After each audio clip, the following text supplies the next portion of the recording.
Deep within the serene fields of Georgia, an enigmatic monument known as the Georgia Guidestones stand as a testament to human intrigue. Erected in 1980, this peculiar structure has captivated the imaginations of many, inviting speculation, controversy, and conspiracy theories. From its mysterious origins to its cryptic inscriptions, the Georgia Guidestones continue to inspire curiosity and fuel debate surrounding its purpose and meaning.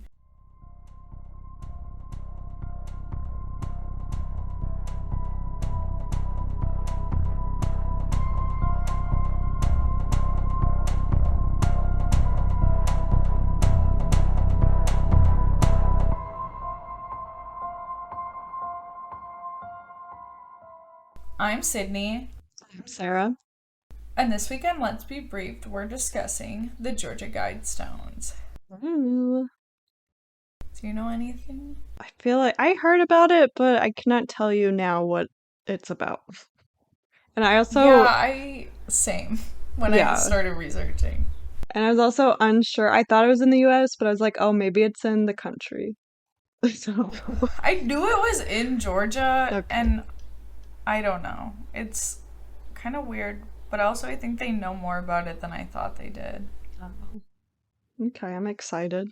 Yeah, so the Georgia Guidestones are a granite monument located in Elbert County, Georgia, in the United States. They were commissioned by an anonymous group calling themselves the Guides, or the Georgia Guidestone Group. The structure comprises 4 large stone slabs topped by a capstone. The monument, wow, I can't talk today. The monument weighs over 200,000 pounds and stands at the height of 19 feet. Its construction began in 1979 and was completed in 1980. So, the Georgia asked these people to make it? This group asked someone Someone. to Oh, make okay. it. But But how did, like what I don't get is like how do you not know who these people are? yeah, how are they? Who made this thing for? I mean, we'll talk about it, but like How you were just they made a allowed to thing, put it up? right? Like, what Like it, the just please state? come construct. I don't get it. Okay. I feel like the state would have to know to let it be Well, if it erected. was on, it must be on like private property or Oh, something, but okay. it's just weird Yeah. that someone had someone make this. Like, it wasn't like, I thought, like, initially, I thought someone put this up themselves and it just Yeah. appeared somewhere. I didn't Right. realize that a granite company built it for them. Right. Yeah, that's a little weird. So, the discovery of the Georgia Guidestones remains shrouded in intrigue. In June 1979, a well dressed man using the pseudonym R.C. Christian approached Albertson Granite Finishing Company to inquire about building a monument. He claimed to represent a small group of individuals who sought to leave a lasting message for future generations.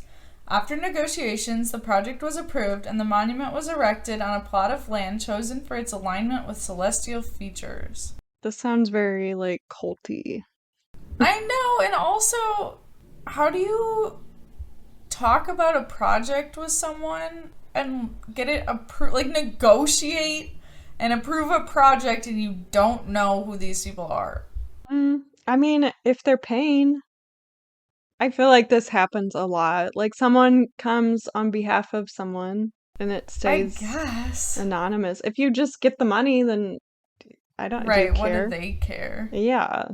So, according to accounts from those involved in the construction of the Georgia Guidestones, R.C. Christian was a well dressed, articulate man who displayed an in depth knowledge of astronomy, geology, and engineering, and claimed to represent a small group of individuals who wished to remain anonymous and referred to themselves as the Guides. We should have looked up how much the project cost. Oh, yeah. When R.C. Christian approached the granite finishing company in June of 1979, he presented the company with detailed specifications for the monument, including its size, materials, and inscriptions. The company's president, Joe Fenley, and the master stonecutter, Wyatt C. Martin, worked closely with R.C. Christian to bring his vision to life.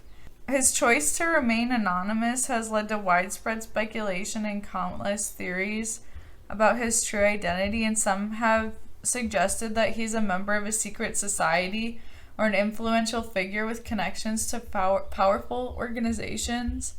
And other people believe he was just an eccentric individual with a profound desire to leave a lasting message for future generations. And I honestly think it's ugly. Like, something about it is just ugly to me.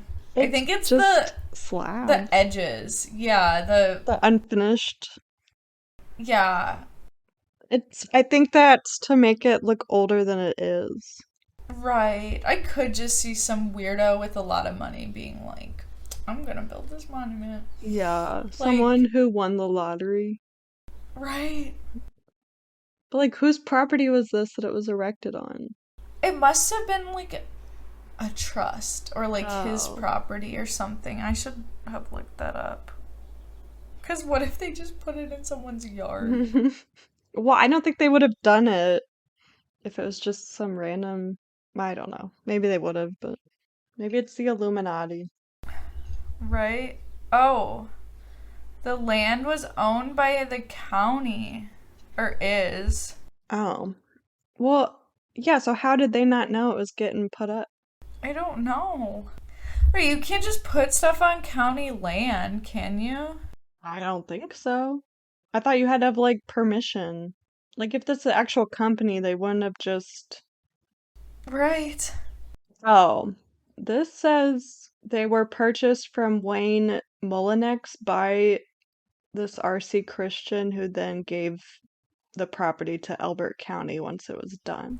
Okay, okay. And apparently it was chosen because it's in close proximity to what the Cherokee Nation called Alleluia Lohi, which is the center of the world. Oh, I feel like he's a lottery winner or something, just had money and was like, I know, something weird. yeah. Despite extensive efforts to uncover the identity of R.C. Christian, no conclusive evidence has emerged to definitely reveal who he was or the motives behind why it was created, and it's only served to deepen the mystery and fuel the fascination. But I don't know. Once you're like, okay, this, like, if it had just shown up, I think it would have been Yeah. different. I guess to some people, maybe it, in some people's mind, maybe it did, and then they went back and said, no, these people made it for them. But the Guidestones feature a set of 10 guidelines and principles engraved in the monument in 8 different languages. So the first principle is maintain humanity under 500 million, Yeah. which I'm assuming at that point the population was more than 500 million. Definitely. To be in perpetual balance with nature suggests that the ideal population of humanity should be limited to 500 million to ensure a sustainable balance with the natural world. And that feels like something some guy just decided. Yeah. At what point was the population 500 million? Right. On the earth? Like, Yeah. 1650. Long time ago. right. I feel like he's like trying to start a cult or something. I know. And then the next one is guide reproduction wisely, improving fitness and diversity, which encourages responsible reproduction while promoting the importance of improving the overall health and diversity of the human population. Like, this just sounds, I don't know. He's saying we need survival of the fittest. You people Right. need to think about who you're reproducing with. Like, it sounds very, like, elitist to me. Yeah. A lot of this sounds Right. like some If he only guy. wants 500 million, then you do have to do responsible reproduction. But like, Right. yeah, it seems like I don't know, not good. Yeah. Unite humanity with a new living language, and he wants to create or it suggests to create a universal language that would foster unity and communication among all people. That probably wouldn't be hard if there were only 500 million people. How many million Right. people live in the US alone? 300, I think. So, We're over halfway there, just the US. right.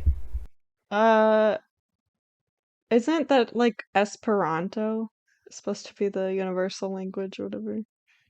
Like people tried to, Come up with a language, yeah, it's supposed to be like the easiest language to learn, I guess. I don't know how you can decide that, but but no one speaks it. yeah, I'm almost like English is the universal at this point, but just trying to see when this was created. This was created in 1887. So like there was already someone trying to make an international language way before these guides came out. Yeah. Yeah, I also think none of this is revolutionary or new. You know what I mean? Yeah, Like, it's like these are all someone else's ideas that you decided were important. right. Rule passion, faith, tradition, and all things with tempered reason, encouraging individuals to use reason and rationality in their decision making process, emphasizing the need to balance emotions and beliefs with logical thinking. I mean, I wish, Yeah. I but mean, that's like common sense, I feel like. it Like is, people but try to, that'll never no, it happen. doesn't work, right. But like not, yeah, not revolutionary to Right. say that. We're just shitting on the Georgia Guidestones. Well, it is kind of stupid. The people who made this are gonna listen and they're gonna cry. I don't think so. Are they alive? Maybe. This guy? I mean, I guess he could be still, but Right. I don't know how old he was. right. Protect people and nations with fair laws and just courts. They want to establish a fair legal system and impartial courts to ensure the protection of individuals and nations. Again, not revolutionary. Right. I wish that, I know, again, like all of this is like, yeah, wishful thinking, but be fucking for yeah. real. Let all nations rule internally, resolving external disputes in a world court. Promotes the idea of nations governing themselves internally while using a global court system to resolve international disputes. Don't we already kind of do that? I was like, isn't that what we already do? I feel like What is The that is what we Hague? already try That's to do. The Hague. Have you heard of The that? The no. Hague? Is it The Hague? The Hague? I think it's I don't know spelled. what you're It's saying. in Belgium. There's like Oh. a court. I think that's where the World Court is, or something. Yeah, I'm like, I think we already have this where you could bring, Like war crimes and stuff. yeah. Although I wish instead of wars they just did that shit instead. Rule it like lawyers. Oh, yeah. Ooh, that would be, yeah, like just everything has to be in court with words instead of Yeah. with war. That would be nice. Where am I? Avoid petty laws and useless officials, which encourages simplicity and efficiency in governance, suggesting a preference for streamlined systems and a reduction in unnecessary bureaucracy. I mean, again, That would be great. right. Wishful thinking. Yeah. Balance personal rights with social duties, emphasizes the importance of finding balance between individual rights and the responsibilities individuals have towards society as a whole. It would also be nice. Right. Prize truth, beauty, love, seeking harmony with the infinite. Values the pursuit of truth, beauty, and love while seeking a harmonious connection with the infinite or the universe. I mean, but Isn't this kind of like Native American virtues? I think a little bit. Yeah. Oh, it's all stolen. Imagine that. Right, yeah. Be not a cancer on the earth. Leave room for nature. Encourages responsible stewardship of the earth using urging humanity to coexist with